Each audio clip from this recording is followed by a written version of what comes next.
Hola, ¿cómo están? Bienvenidos a una nueva edición de Entrevistas en Campus TV.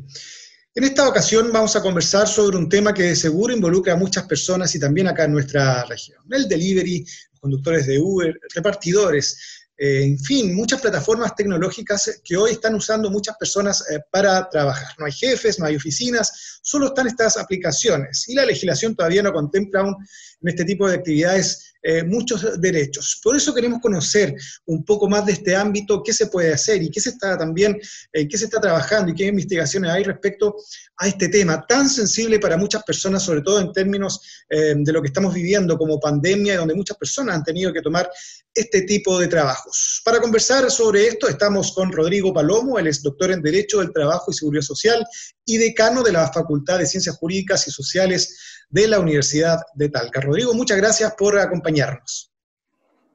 Muchas gracias, Renato. Es un placer poder acompañarte en esta entrevista y poder conversar sobre un tema que es de suma actualidad.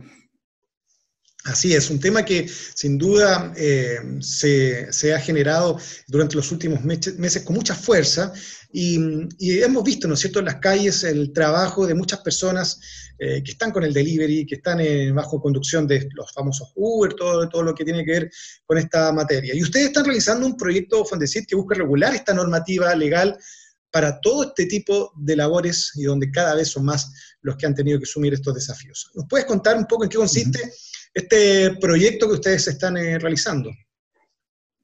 Sí, efectivamente estamos partiendo este año con la ejecución de un proyecto Fondesit regular sobre trabajo vía plataformas digitales. Y la verdad es que es un proyecto que pretende, primero, explicitar cuáles son los distintos problemas que genera la realización del trabajo a través de plataformas. Es una forma de trabajo que ha ido aumentando cuantitativamente en el último tiempo y que a la vez de este aumento numérico también va complejizándose en las aristas problemáticas, en las cuestiones espinosas que va generando esta forma de trabajar. Y queremos entonces abordar este problema, en el caso chileno en particular, asumiendo que es un problema global. Esta realidad del trabajo a través de plataformas ocurre en muchísimos países del mundo, cada país está intentando resolverlo de una manera distinta, y nosotros hemos básicamente puesto 4 focos de atención en esta investigación. La primera es poder desentrañar para el caso chileno si se trata o no de trabajadores regidos por el Código del Trabajo, dicho en simple, si son trabajadores con derechos laborales o si son trabajadores autónomos. Esa es un poco la primera pregunta. Luego también queremos resolver cómo debe enfrentarse el tema de la seguridad y la salud laboral de estos trabajadores. Hemos visto cómo aumentan los riesgos laborales, tanto los clásicos como riesgos particulares de este tipo de trabajo. Esto ha sido muy también patente a propósito de la pandemia, donde hemos visto que, sobre todo en ciudades que tienen cuarentena o restricciones de movilidad, se ha decretado, por ejemplo, que los delivery sean una forma de trabajo esencial. Por lo tanto, han seguido funcionando en tiempos de gran desprotección. También otra dimensión tiene que ver con sus derechos colectivos, con la posibilidad que tienen de organizarse también y desarrollar alguna acción colectiva. Vemos, por ejemplo, que llaman varias paralizaciones virtuales, paros de desconexión, le llaman ellos, ¿verdad?, de no trabajar para poder reivindicar algunos de sus derechos. Y por último también tenemos una dimensión que yo creo que es la más novedosa en el caso chileno, que tiene que ver con la protección de datos personales y la autodeterminación informativa. El flujo de información, ustedes comprenderán, en estas plataformas es abismante. Tanto la información que ponen los trabajadores a disposición para poder incorporarse a la plataforma, como el flujo de información que circula muchas veces de manera no consentida durante el desarrollo de la prestación de servicios. Por ejemplo, cuánto se demora de un lugar a otro, eso puede dar, ¿verdad?, algunos indicadores hasta de la salud de las personas. Entonces, esa cuestión que es como una zona gris, ¿verdad?, una nebulosa, no se ha tratado y nosotros queremos abordarla también en este proyecto. Es interesante lo que se menciona acá, sobre todo se habla de trabajo esencial, y un trabajo esencial uno pensaría que chuta, es un trabajo que cumple con toda la regulación, con toda la normativa legal, y claro, hoy día los delivery, todo lo que vemos, ¿no es cierto?, con el tema de los conductores de Uber, no hay una regulación respecto a eso. La gente también, y que no ha tenido la posibilidad de estar involucrada en este mundo, también a lo mejor es bueno hacer una radiografía del perfil de este trabajador, qué beneficios tiene, porque así a simple, desde lo que uno maneja, ¿no es cierto?, no hay licencias, no hay seguros de accidente, y ellos están muy expuestos a todo esto, sobre todo con los trayectos que tienen que realizar y trabajar bajo estas circunstancias. No sé si tienen ustedes ya un perfil más o menos de estas personas para que también la gente entienda cuáles son sus beneficios y a qué tampoco pueden acceder hoy día. Sí, bueno, aquí hay dos cosas en realidad. La primera tiene que ver con qué tipo de personas o cuáles son los principales grupos de gente que está trabajando a través de plataformas digitales. Y sobre eso, hasta ahora no hay ningún dato objetivo, ningún dato duro publicado respecto de la realidad nacional. Tenemos algunos informes internacionales sobre la materia, pero hay uno que es inédito todavía, que no se ha publicado y que va a aparecer por la Organización Internacional del Trabajo, que indica el perfil de quienes trabajan vía plataforma. Fuertemente está concentrado en un grupo que podríamos llamar de edades más jóvenes, es decir, asociados a estudiantes universitarios fuertemente, que son los que se conectan de manera esporádica a estas plataformas, pero también hay un grupo muy grande asociado ya a personas de edad más avanzada, muchas veces personas que ya están jubilados o que han salido del mercado de trabajo y que son personas que se dedican a estas labores de manera completa, a tiempo completo. Y hay muchas personas que hoy día salieron de su trabajo también, que tuvieron que dejar sus labores, que fueron despedidos y que han tenido que también adecuarse a esto, y hoy día vemos de todas las edades que están involucrados en este tipo de trabajos. O sea, ya es transversal, ¿no? El tema de las edades. Exacto. No sé si ha cambiado eso también, mucho. Y ha ido mutando también el perfil que inicialmente estaba muy concentrado en trabajadores extranjeros, personas, ¿verdad?, extranjeras que necesitaban un trabajo y que muchas veces la formalización laboral les impedía entrar al mercado de trabajo. Este espacio, ¿verdad?, virtual les permitía cierta informalidad, poder ingresar a las plataformas con menos requisitos de documentación. Pero también hemos ido viendo que a propósito de la pandemia, muchos nacionales, muchos chilenos, ¿verdad?, han tenido que incorporarse a esta forma de trabajo por la necesidad precisamente de tener ingresos. Eso es una primera cuestión. Y lo segundo que tú mencionabas tiene que ver con la regulación hoy día vigente. La verdad es que las plataformas, cada una de ellas tiene una estructura jurídica que plantean, ¿verdad?, ellos les denominan colaboradores, ¿verdad?, diferente. Por lo tanto, no es lo mismo, uno no puede hacer un parangón idéntico entre lo que pasa en Uber y lo que pasa en Pedidos Ya, por nombrar un par de plataformas. Son distintas las relaciones que se establecen en cada una de las empresas. Sin embargo, para todos estos casos, siempre se plantea al sujeto que presta el servicio como un trabajador autónomo, como un trabajador independiente, que no depende, ¿verdad?, que no está sujeto a subordinación de la empresa. De hecho, la empresa se plantea como un mero intermediario entre la persona que ofrece el servicio y la persona que requiere el servicio, ¿verdad? Y lo que está entonces en discusión es si efectivamente son puros intermediarios o en realidad son empresas que están ejerciendo, en este caso, el poder de dirección respecto del trabajo de que se trata. Y en esa lógica, hasta ahora, ¿verdad?, se habían mantenido los trabajadores vía plataforma en un espacio de trabajo independiente. Por lo tanto, eso en el caso chileno significa estar ajenos a todos los derechos laborales, ¿verdad?, los que tienen que ver, por ejemplo, con ingreso mínimo mensual, con limitación de jornada de trabajo, incluso con la protección de derechos de seguridad social, con la posibilidad de acceder de manera, ¿verdad?, automática o obligatoria en este caso, ¿verdad?, a determinados sistemas de protección de salud, a la protección de accidentes de trabajo, enfermedades profesionales.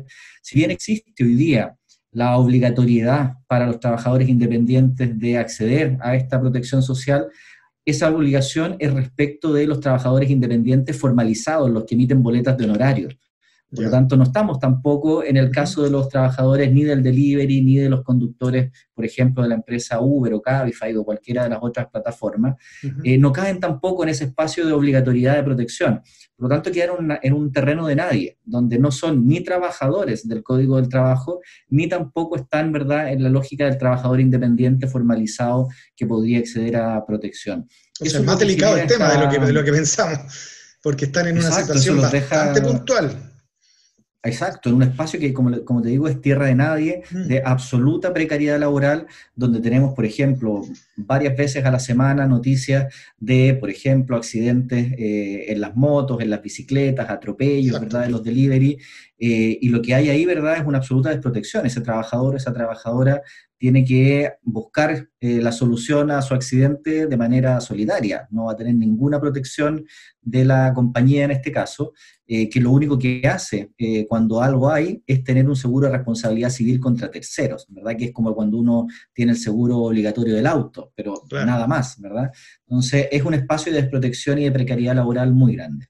Y la pandemia, me imagino, según los datos que ustedes puedan manejar, ¿ha aumentado la cantidad de este tipo de trabajos en comparación a lo que estaba ocurriendo antes de esto? Con la llegada de los extranjeros vimos que también hubo un aumento explosivo, pero ¿han seguido las cifras en aumento respecto a la gente que está ocupando este tipo de trabajos?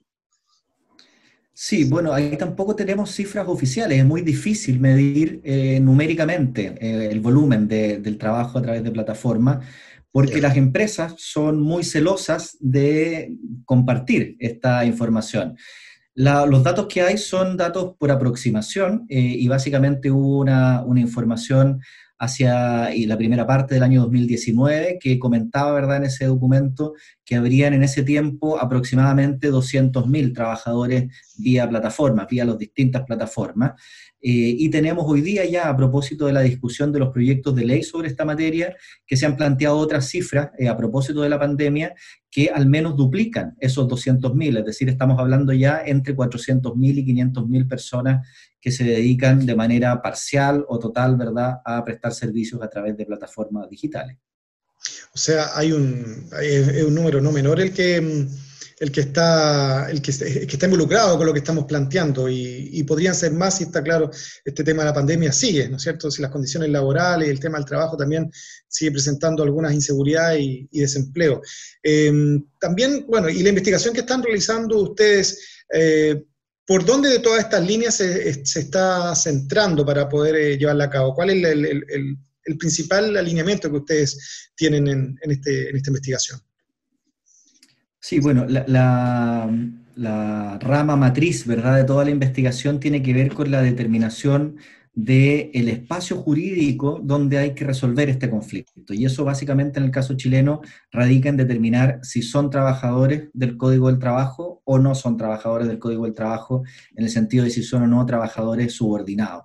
Ese es en el caso chileno una decisión, digo, medular, porque de esa decisión depende luego si van a tener otros derechos como los derechos colectivos, como por ejemplo también el derecho a la seguridad y la salud en el trabajo. En otros sistemas jurídicos donde hay protecciones más fuertes para los trabajos, sin apellido, ¿verdad?, no importa tanto si son calificados como trabajadores o no, porque existen derechos que son transversales a todas las personas que prestan servicios laborales. En el caso chileno en particular, la definición de laboralidad es nuclear. Depende de eso, efectivamente, los derechos que van a tener y los que no van a tener. Por eso el primer espacio, ¿verdad?, el primer escalón que tenemos que dar en esta investigación es poder responder a esa pregunta para el caso particular de nuestro país, si son o no son trabajadores.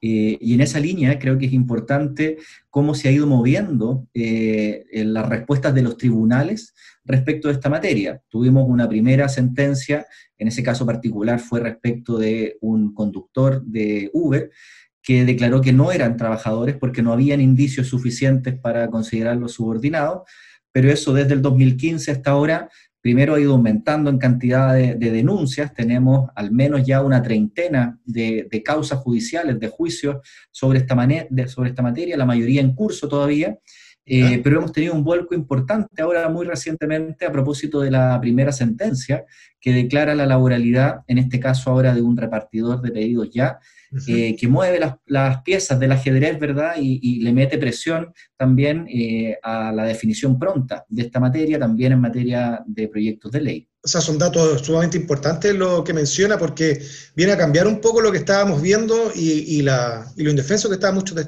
estos trabajadores. Si nos puede también entregar detalles de lo que ha estado pasando últimamente en términos de estas acciones que se han interpuesto y en qué están, para ver cómo ha evolucionado también este tema en los últimos meses. Sí, bueno, como comentaba, efectivamente en el último tiempo, yo diría fundamentalmente en el segundo semestre de 2019 y en lo que va de 2020, han aumentado sustancialmente la cantidad de denuncias, tanto a las plataformas de conductores como a las de repartidores, por fundamentalmente denuncias de despido injustificado, demandas judiciales de despido injustificado cuando hay desconexiones.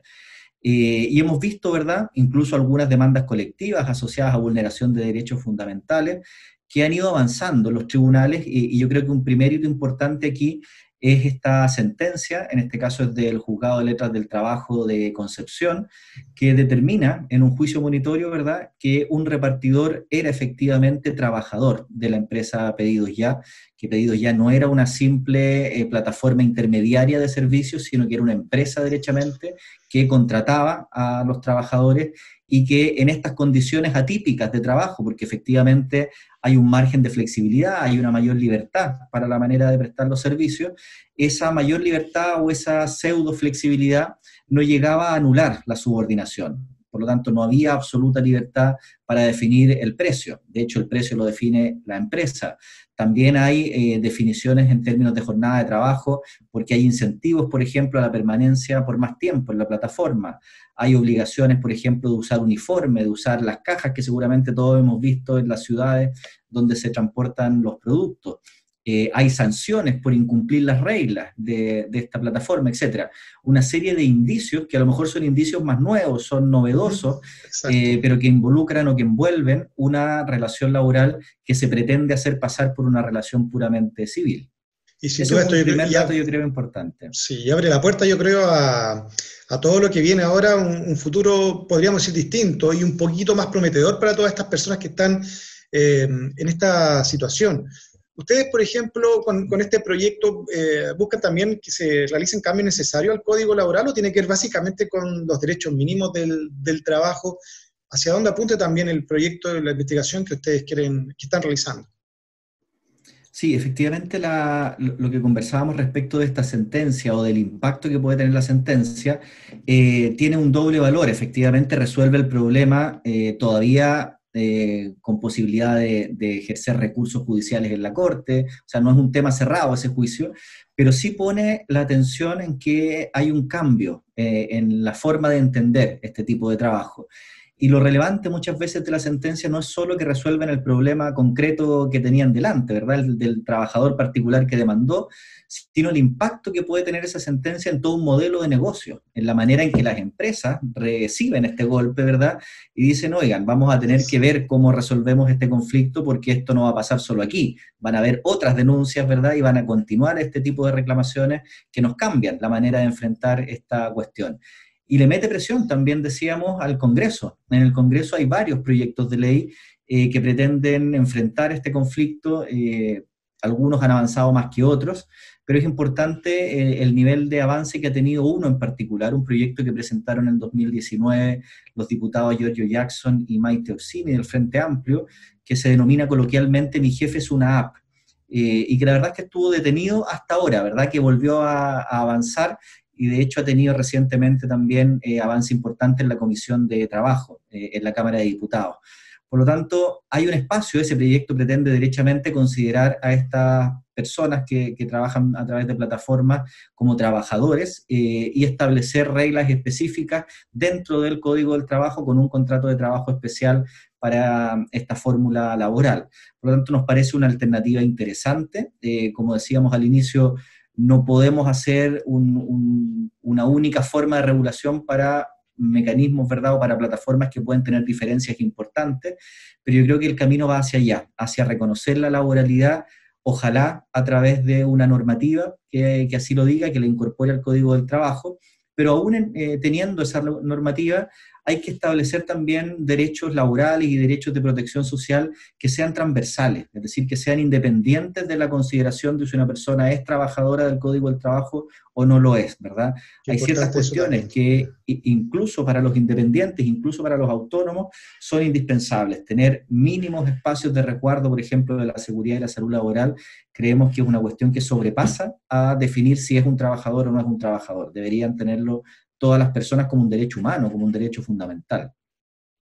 qué importante lo que acabas de decir respecto a este tema, donde un mundo se mira tan frío a veces, donde hoy día las personas a veces son un número, y en este caso, como lo mencionas, el app es un jefe, o sea, estamos bajo un mundo totalmente distante y que no sabemos cómo se está manejando estas nuevas modalidades, y que es un tema a nivel mundial. Pero importante que se estén generando este tipo de acciones, reitero, para poder regular de alguna manera esto, o ponerle presión a un tema que con la pandemia se agudizó, y que hoy día tenemos a tantas personas en esta materia. ¿Qué puede hacer una persona que nos está viendo y que efectivamente trabaja en esta área, en el delivery, o tiene algún tipo de problema, inconveniente? ¿Cuál sería el conducto regular, o cómo puede presentar algún tipo de queja o reclamo ante quién, si está en una situación de desamparo total? Bueno, uno esperaría que en un primer momento, que en un primer filtro de protección existiera, ¿verdad?, una entidad administrativa para poder tener esta primera denuncia. En el caso chileno eso sería el rol que le competiría a la Dirección del Trabajo a través de sus inspecciones del trabajo. Sin embargo, hemos visto durante este tiempo que no es una protección efectiva. Normalmente la Inspección del Trabajo va a decir: usted no es trabajador, ¿verdad? No me puedo poner yo a calificar la laboralidad, vaya a un tribunal, ¿verdad?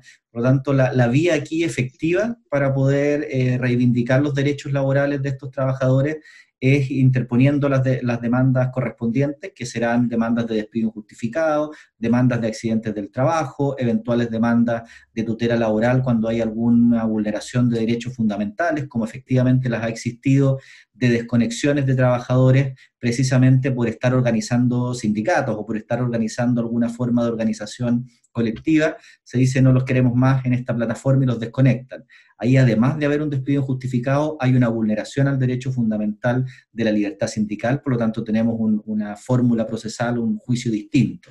Yo creo que el tribunal hoy día es el espacio donde estas cuestiones se tienen que ventilar, y por cierto, también un rol importante están cumpliendo en la protección o en la reivindicación de los derechos de este tipo de trabajadores las propias organizaciones. Ellos se organizan colectivamente precisamente utilizando las aplicaciones. Ellos se conocen a través de las aplicaciones, a través de grupos de WhatsApp, y hoy día tenemos ya una estructura colectiva importante. Hay sindicatos constituidos, por ejemplo, el sindicato de Uber Chile, hay un sindicato también en Corner Shop, ¿verdad?, que es otra aplicación relevante.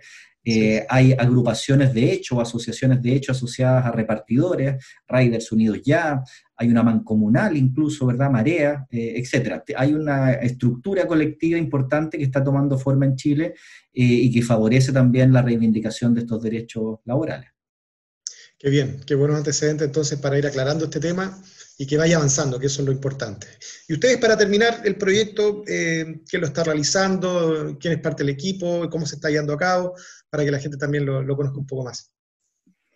Sí, este proyecto tiene 4 investigadores. Está la profesora María Soledad Jofré, directora de la Escuela de Derecho de la Universidad Talca en la sede de Santiago. Está también el profesor Pablo Contreras, de la Universidad Autónoma de Chile, el profesor Alfredo Sierra, de la Universidad de los Andes, y quien les habla como investigador responsable. Además, hay un equipo hoy día de 3 tesistas de magíster y personal técnico. Ese es el equipo que hoy día está trabajando. Perfecto. Bueno, felicitarlo entonces por esta iniciativa, y ojalá también logre todos los buenos resultados que se espera, y que mucha gente también está esperando también que haya avances en esta materia. Así es que bien por eso, por este proyecto. Estamos llegando al final. No sé si hay algunas palabras para terminar, que se nos hayan quedado fuera algunos datos, pero para ir cerrando el concepto de la materia legal, los derechos laborales y sociales que son tan importantes, con un consejo también a la gente que nos esté mirando. Sí, no, yo solo agradecer de nuevo la invitación, Renato. Siempre es un agrado poder conversar contigo, y yo invitaría a las personas que vean la entrevista a revisar también nuestro canal de YouTube, Fondesit Plataforma. Ahí están todos los seminarios, todos los conversatorios que hemos tenido asociados al proyecto, y todas nuestras intervenciones también en otros eventos en que nos han invitado, donde desarrollamos cada una de estas cuestiones que hoy compartimos. Así es, ahí está la invitación entonces, y bueno, agradecer por estas palabras, por lo que hemos conversado hoy día. Ha sido sin duda de mucha aclaración, y para muchas personas hoy día que están involucradas en este tema. Y a ti también, en lo personal, por toda la contribución al canal Campus TV, con tu programa también que realizas junto a nosotros y que ha servido sin duda para abordar el tema del trabajo que hoy día es muy fundamental. Así que muchas gracias, Rodrigo. Muchas gracias a ti. Hemos conversado con Rodrigo Palomo, doctor en Derecho del Trabajo y Seguridad Social y también decano de la Facultad de Ciencias Jurídicas y Sociales de la Universidad de Talca. Nos vamos a separar brevemente y ya vamos a continuar aquí con entrevistas en Campus TV. Espérenos.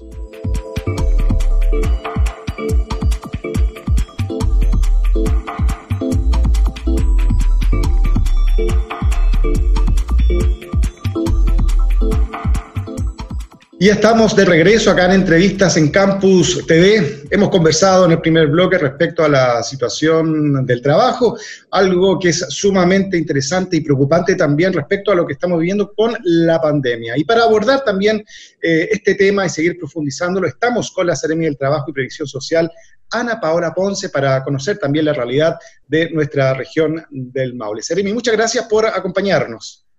Muchas gracias a usted, Renato, por la invitación y estar con usted y poder tener un diálogo, porque no habíamos tenido la oportunidad de estar juntos. Así es, y es sumamente importante el tema que queremos conversar en estos tiempos, ¿no es cierto?, donde el empleo se ha visto fuertemente afectado con la situación de la pandemia. Hemos abordado distintos temas, pero este también es sumamente clave y también queremos conocer las medidas que se están tomando en esta materia.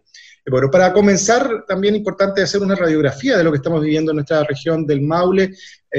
La pandemia ha golpeado fuertemente al empleo, ¿no es cierto? Queríamos conocer la situación y las cifras principalmente que tenemos hoy día respecto al desempleo que existe actualmente en la región del Maule, si nos puede comentar de eso.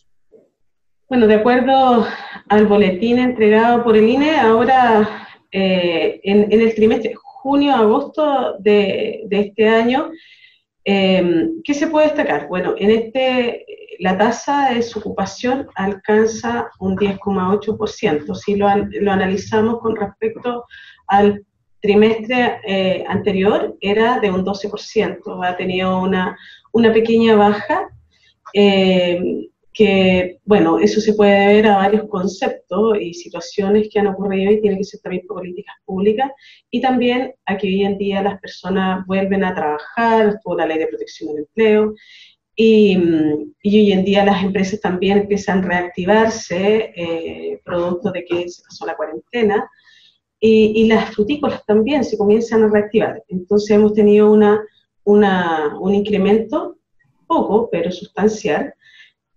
Así que para nosotros es sumamente importante. Hoy día ese dato, el 10,8, corresponde a casi 50.000 personas, ¿ya? Que si lo analizamos con respecto al mismo primer trimestre, con respecto al año pasado, es 4,1 puntos porcentuales más alto, ¿ya? Y eso se debe también producto de esta crisis sanitaria que hoy en día estamos viviendo, ¿ya? Que la verdad que también nos afecta. Bueno, yo tengo aquí unos datos que sería importante que ustedes lo supieran. ¿Sí? Bueno, que como les dije, creció un 10,8 un 10,8 tenemos la tasa de desocupación, y eso creció con respecto al mismo periodo que es junio-agosto del 2019, un 4,1% en 12 meses. Pero la contractación es de 13,1 de la fuerza de trabajo, y el descenso de las personas ocupadas fue de menos 16,9%. Así que eso ha influido únicamente a las últimas, por los cesantes, que corresponde a un 47%, que no es menor. Y eso para nosotros es una gran preocupación, los datos que tenemos. Si bien tenemos, si lo analizamos con respecto al periodo anterior, tenemos una baja de la cesantía, pero los datos siguen siendo altos para nuestra región del Maule. Sin duda, un tema que preocupa, son cifras, ¿no es cierto?, que fueron dadas a conocer respecto a los meses de invierno. Ahora ya comenzamos el periodo primavera, históricamente esta región debería subir los índices de empleo por el tema agrícola, ¿no es cierto? Usted ya lo mencionaba también, ¿Cómo proyectan ustedes esta situación, entendiendo que la pandemia aún persiste, sigue este grado de incertidumbre y el tema laboral respecto a muchos trabajos que se puedan generar durante estos próximos meses? ¿El tema agrícola podría generar un repunte? ¿También están viendo con cierta cautela la situación que pueda ocurrir ahí, también registrándose menos cantidad de empleos para muchos trabajadores de la zona rural?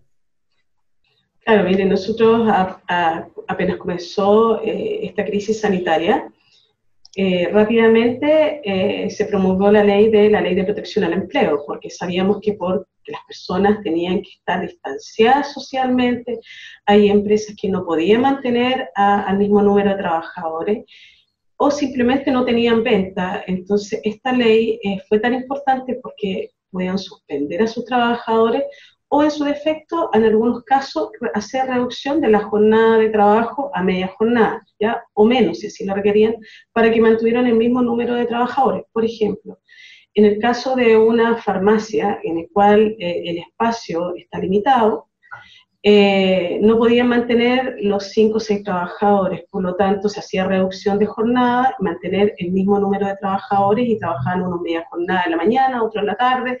Entonces nuestro objetivo con esta ley era proteger el trabajo de ellos, ¿ya? Para poder que no los despidieran, porque es mucho más difícil estar sin trabajo y posteriormente después salir a buscar trabajo. Entonces, mantener es como un tipo de invernación, y lo mismo en el caso de la suspensión, ya que muchas veces quedan con cuarentena algunas comunas, algunas ciudades, y el hecho de suspender a los trabajadores generaba que los trabajadores estaban en sus casas y posteriormente después volvían a trabajar y cubiertos sí con las cotizaciones previsionales y de salud que les correspondían, porque hoy en día ese tema es tan importante que los trabajadores trabajen desde esa forma. Eso en primer lugar. Nosotros en la región del Maule, para que usted tenga datos, se pudo proteger por esta ley alrededor de 14.200 trabajadores aproximadamente, en los cuales estuvieron suspendidos por ambas causales, y de reducción casi 1.300 trabajadores que tuvieron ese beneficio, que es reducir su jornada de trabajo. O sea, hablamos de un número importante de trabajadores que hoy en día quizás hubieran podido estar cesante y incrementar este número de desocupados, pero se mantuvo a ese nivel, ¿ya? Entonces, y también tuvimos la ley de crianza protegida, porque por esta pandemia los papás y mamás no tenían dónde dejar a sus hijos menores, o se le había terminado la licencia postnatal parental, y eso significó que ellos pudieran extender esta licencia, si se le vencía el 18 de marzo, o poder acogerse a la ley de protección al empleo y no tener que elegir entre estar cuidando a sus hijos o trabajar. Entonces, también son medidas muy importantes que pudieron paliar esta situación tan crítica que hoy día estamos viviendo. Y bueno, sí, y como mencioné, hoy día este subsidio al empleo que viene en la misma línea, porque hoy en día sabemos que las personas pueden estar en la casa, no saben dónde buscar trabajo, no está la oportunidad, entonces nosotros buscamos alternativas de que las empresas se incentiven a contratar, o que las personas vuelvan a trabajar y evitar los despidos. Antes de entrar en el tema del subsidio del empleo, hablábamos recién de estos datos que nos entregaba respecto a todas estas medidas que se han tomado. ¿Ustedes detectaron muchas situaciones irregulares respecto a los empleos en la región del Maule durante la pandemia? Por ejemplo, despidos injustificados, en fin, situaciones que pongan en alerta a las autoridades respecto a lo que estaba pasando. Por supuesto, siempre hay malas prácticas, y eso es lo que nosotros criticamos. Nosotros queremos proteger a los trabajadores, y es por eso que en la página de la Dirección de Trabajo se habilitó un link para que las personas lo hicieran más expedito y no tuvieran que asistir a la dirección o a la inspección del trabajo de forma presencial y no exponerse a un posible contagio. Y rápidamente activamos esas líneas de acción, y además que nosotros no estábamos trabajando al 100% con los trabajadores, con los funcionarios. porque también habían personas adulto mayor, en fin. Entonces tuvimos que ajustar todo. Acuérdense que esta situación tuvimos que aprender todo, no era conocido la pandemia, no sabíamos cómo infectaba ni cómo procedía. Entonces fue un aprendizaje que significó hacer cambios y empezar a utilizar las páginas y las web también, y también desde la Seremía nosotros apoyando a las empresas para poder, en cualquier situación que hubiera de que no se estaban cumpliendo con las normativas o los contratos, y que las personas estuvieran también haciendo trabajar en forma que le afectaba la vida, la salud o seguridad de los trabajadores, se iba a un grupo de inspectores a fiscalizar. Nosotros tuvimos oficio en el cual también lo hicimos presente para poder regularizar y aplicar multas en la región. Hubieron muchas empresas que fueron multadas. Eso es importante que nos detalle aplicaciones o multas que se hayan cursado a propósito de este tema. ¿Cómo vieron ustedes el panorama? ¿Fue muy complejo? Muchas empresas que tuvieron que ser multadas, como dice usted, para enfrentar esta situación. ¿Cuál es el balance que tienen respecto a eso? Nosotros en un inicio tuvimos muchas denuncias, en un principio, muchas denuncias porque muchos trabajadores los obligaron a ir a trabajar, no se mantenían las condiciones de seguridad, que nosotros era lo que difundíamos y lo que necesitan hoy en día para poder protegerlos, y en base a eso, sí, muchas fueron multadas. Estamos hablando, no recuerdo el dato exacto en este momento, pero fueron empresas también grandes en las cuales también encontramos focos de contagio. Entonces la verdad que nosotros fue complejo la situación, pero finalmente fue regulada. Y hoy en día ya estamos más estandarizados, los trabajadores ya saben cómo acudir, y los trabajadores saben que hoy en día son multados, y para eso tuvimos que nosotros rápidamente también implementar un paso a paso laboral, que es con el objetivo que los trabajadores también supieran cuáles eran las fiscalizaciones que se iban a realizar por parte de los fiscalizadores del Ministerio de Salud como de la Dirección de Trabajo, y asesorados por la Superintendencia de Seguridad Social, ¿ya? Porque queríamos encontrar una sola forma de fiscalización, porque en un inicio, ¿qué nos pasaba? Que muchas veces ya los inspectores de salud o los inspectores del trabajo, entonces necesitábamos un criterio en común para poder proceder, ¿ya? Porque si alguno aplicaba una multa, el otro podía aplicar una suspensión de las actividades. Entonces, nosotros a través de estas herramientas y concretar, unificar criterios, hoy en día ya se está trabajando en base a ese tipo de fiscalización. Esa página la encuentra en www.pasopasolaboral, que son 7 etapas, y hay un formulario único de fiscalización que lo estamos difundiendo para que los empresarios apliquen ese formulario, ¿ya? Y también los trabajadores conozcan cuáles son las medidas y cómo tienen que implementarse también. Qué importante lo que menciona. Hoy día mucha gente desconocía este tema antes de la pandemia y claro, pasó esto y se vieron enfrentados a una realidad súper compleja. Y importante manejar los antecedentes, que usted también lo entregue para que la gente a lo mejor se pueda orientar respecto a cualquier situación irregular que pueda estar enfrentando en su trabajo. Importante esos datos también que se entregan. Lo que nosotros siempre hemos mencionado, que con esta situación de la crisis sanitaria hay una presión psicológica también. Y nosotros queremos también proteger la salud mental de los trabajadores, y también enfatizamos sobre eso.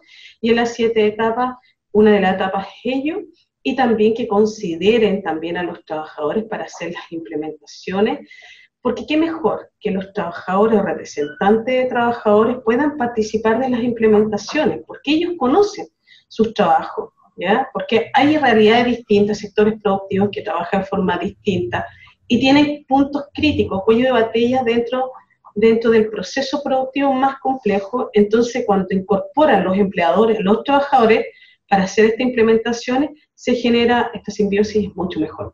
La primera, que nosotros decimos siempre, que se informen, y a través de esta página están todas las circulares y dictámenes que tienen que ver con la línea de trabajo, salud y seguridad, y también que incluyan a las mutualidades en las cuales ellos están afiliados, porque las mutualidades también tienen la obligación de asegurar y también entregarles los implementos necesarios, sobre todo a aquellos trabajadores que hoy en día han tenido que seguir trabajando por tener una función esencial y no han podido parar por causa de esta crisis sanitaria. Por ejemplo, los trabajadores de la salud, los recolectores de basuras, en fin. Entonces, las mutualidades también tienen mucho que decir y también que los prevencionistas tenían un rol también fundamental en las empresas.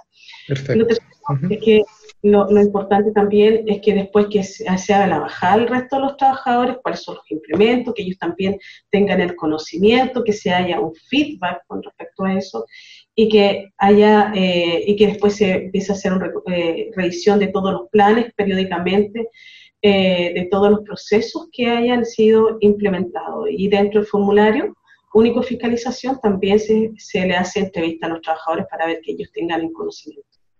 Muy bien. Se nos va el tiempo. Importante también hablar de algunas medidas que habíamos comentado anteriormente, detallarle a las personas que nos están viendo este subsidio del empleo que se está implementando y que también puede generar un beneficio para muchas personas que hoy lo necesitan. Si nos puede comentar de aquello también y en qué consiste este subsidio al empleo. Mire, lo que pasa es que estos son dos subsidios de empleo que es con el objetivo de hacer una reactivación económica que es de carácter masivo y temporal, ¿no? Tiene dos líneas de acción. La primera línea de acción se llama Regresa. ¿Cuál es como su nombre lo indica, y cuál es el objetivo? Es que aquellos trabajadores que hoy en día estén suspendidos o que tengan reducción de jornada laboral puedan ingresar, retomar sus labores para que a futuro no sean despedidos, porque muchas veces nos encontramos con situaciones, nosotros recorrimos la región y visitamos muchas empresas. Por lo tanto, los trabajadores tenían miedo de volver porque los podían despedir. Entonces a las empresas se les da una bonificación de 160.000 pesos por trabajador que reingrese, ¿ya? Siempre con la medida que se requiere para proteger a ellos, ¿ya? Eso es la primera línea. Y la segunda línea tiene que ver con la línea contrata, que también como su nombre lo indica, el objetivo es contratar nuevos trabajadores. Pero siempre es en base de una planilla de referencia, porque tenemos que hacer una comparación. Y la planilla que se utiliza es la de julio de 2020. Si contratan trabajadores posteriormente a esa planilla, cuando se hace la comparación, esos nuevos trabajadores tienen una bonificación del 50% de la remuneración mensual bruta, si se contratan hombres mayores de 25 años, y cuando se contrata a mujeres o a jóvenes entre 18 y 24 años, o personas con capacidades diferentes, una bonificación del 60% de la remuneración mensual bruta. Ambos con un tope, el de hombres de 250.000 pesos y la mujer de 270.000 pesos. ¿Por qué esta diferencia? Porque dentro de los antecedentes que tenemos, las personas que más fueron despedidas fueron las mujeres y también las que les cuesta más contratar son las mujeres, ¿ya? Yeah. Entonces, creo que existe esta bonificación para poder que tengan un incremento mayor, ¿ya? Esa es la línea y las empresas pueden postular a este beneficio hasta por 6 meses, hasta el 31 de marzo del próximo año. Del próximo año, eso es importante. ¿Hasta cuándo se puede postular a este subsidio para que la gente lo tenga claro? O sea, tenemos meses importantes para poder hacer uso de este beneficio. Hasta el 31 de marzo de 2020. Perfecto. ¿Más detalles dónde se pueden encontrar para que la gente tenga claridad? ¿Alguna página web que nos pueda dar para todos estos detalles? Por supuesto, la página es muy amigable, es la página www.subsidioalempleo.cl. También tenemos un número en el cual las personas pueden llamar si tienen alguna duda y los puede orientar. El número es 880-1030. Es un número. Muy bien, Seremi, hemos quedado completamente informados, hemos resumido un poco también lo que ha pasado respecto a nuestra realidad regional del trabajo, pero siempre importante estos datos que nos entrega para tener más claridad respecto al panorama local. Muchas gracias, Seremi, por estar aquí junto a nosotros en Entrevistas de Campus TV. Muchas gracias a todos ustedes y bueno, y a cuidarnos porque en En esta pandemia la superamos y la superamos entre todos. Acuérdense como una ecuación matemática, una ecuación, si no hay uno de los factores, no funciona. Entonces, por eso que tenemos que realizarlo en conjunto. Un abrazo. Muchas gracias. Hemos conversado con la Seremi del Trabajo y Previsión Social, Ana Paola Ponce, entregándonos todos estos detalles en esta materia sumamente importante. De esta forma ya ponemos fin a esta edición de Entrevistas en Campus TV. Muchas gracias por estar junto a nosotros.